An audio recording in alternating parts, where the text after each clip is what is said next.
ప్రస్తుతం రాష్ట్రంలో కూటమి ప్రభుత్వం పరిపాలన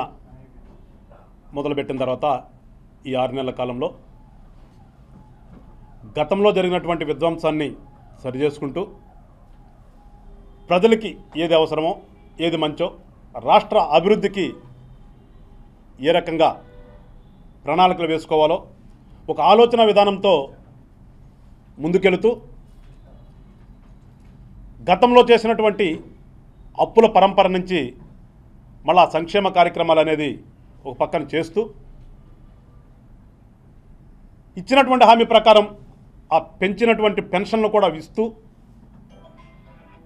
ఇవాళ ముందుకు పోతూ ఉంటే ఈ రాష్ట్రంలో భవిష్యత్తుకి మంచి చేయాలన్న ఒక ఆలోచనతో 2047 విజన్తో ఒక విజన్ డాక్యుమెంట్ రిలీజ్ చేసి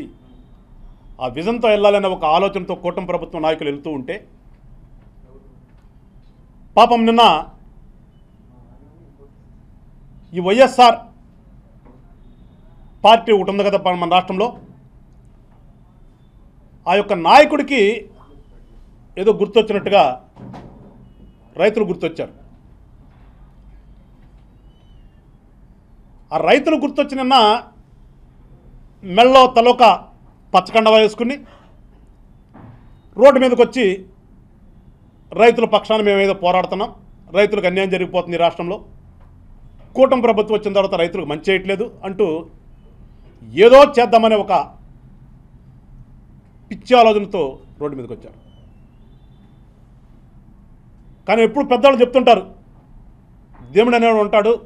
టైం వచ్చినప్పుడు ఖచ్చితంగా చూపిస్తాడని. ఇదే ఈ పిచ్చి బ్యాచి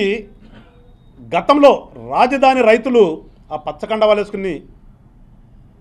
వాళ్ళకి జరిగినటువంటి అన్యాయానికి న్యాయం చేయమని కోరుతూ రోడ్డు మీదకి వస్తే వీళ్ళంతా పెయిడ్ ఆర్టిస్టులు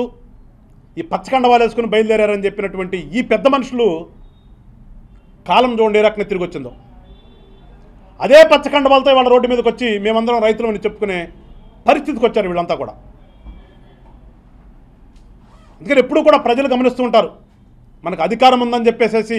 విచ్చలవిడిగా విరవీగితే